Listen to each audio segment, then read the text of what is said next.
India का cold desert ये है लद्दाख।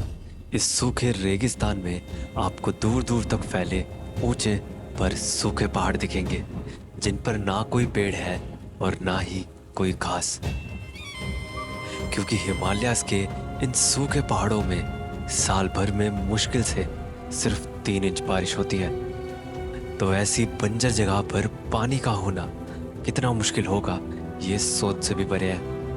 पर इन सब के बावजूद हिमालयाज के इन सूखे पहाड़ों के बीच में ही एक ऐसी लेक है जिससे बड़ी लेक पूरे हिमालयाज में नहीं है, जिसका नाम है पैंगोंग।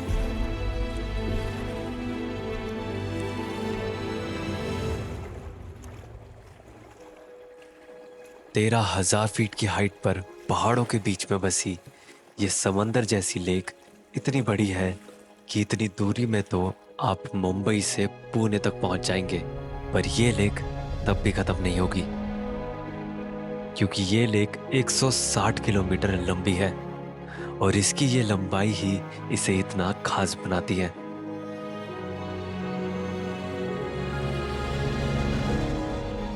पर नेचर ने इस रेगिस्तान को एक इतनी बड़ी लेक तो दे दी, मगर एक शर्त पे कि इस खूबसूरत लेक का एक बूंद पानी भी पीने लायक नहीं है। और इसी वजह से ये इंडिया की हाईएस्ट सॉल्ट वाटर लेक है। ऊपर से देखकर पता चलता है कि ये खूबसूरत लेक इतना दूर तक फैली है।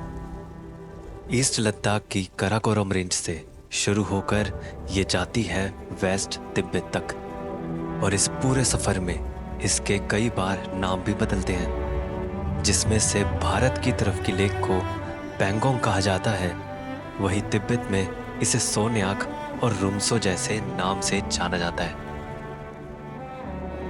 पर पैंगोंग लेक के साथ जो विलेजेस हैं वो इसकी खूबसूरती को और भी बढ़ा देते हैं। आज पैंगोंग की इतनी पॉपुलैरिटी होने के बाद भी यहाँ का ये खूबसूरत विलेज आज भी अनजान है, जिसका नाम है मेराक।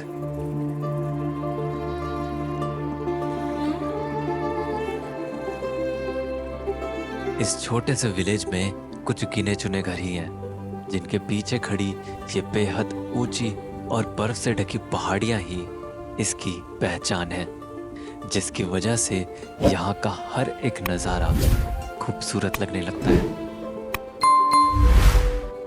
और लेक होने की वजह से यहाँ ग्रीनरी भी है, जो इन सूखे पहाड़ों में एक अलग ही जान डाल देती है।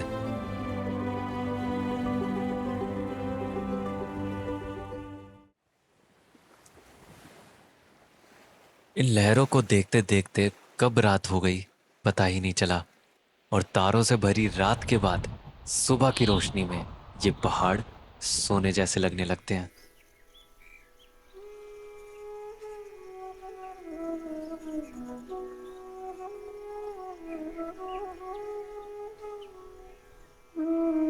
कराकोरम रेंज का ये खूबसूरत पहाड़ है कंगजू कांगड़ी, जिसे यहां से देख के ऐसा लग रहा है कि बस अभी छू दो, पर इसकी हाइट 22,000 फीट से भी ज्यादा है।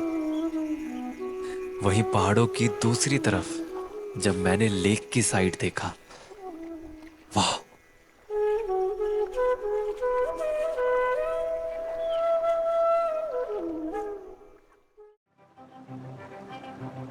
लद्दाख के साउथ में लेह से लगभग 250 किलोमीटर दूर आता है हानले।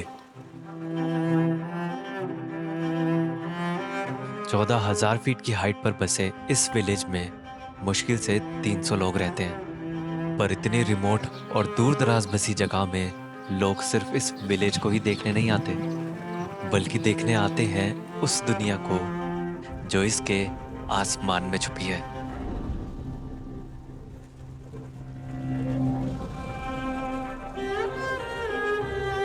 यह है इंडिया की सबसे ऊंची एस्ट्रोनॉमिकल ऑब्जर्वेटरी, जो यहाँ इसलिए बनी है क्योंकि पूरे इंडिया में हानले से बेहतर कोई और जगह नहीं है गैलेक्सी देखने के लिए। इसलिए ये पूरा एरिया आता है इंडिया के फर्स्ट डार्क स्काई रिजर्व में, जिसमें कई सारे टेलीस्कोप्स लगे हैं, पर इनमें सबसे ज़्यादा हाइट पर लगा है ये हिमालयन चंद्रा टेलीस्कोप।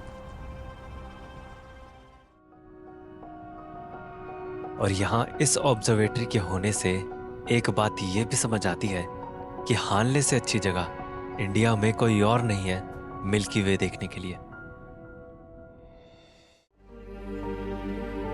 लद्दाख में नेचर खुद को बहुत अनोखे तरीके से पेश करती है, चाहे सूखे पहाड़ों में खूबसूरत लेक हो या तारों से भरा आसमान हो।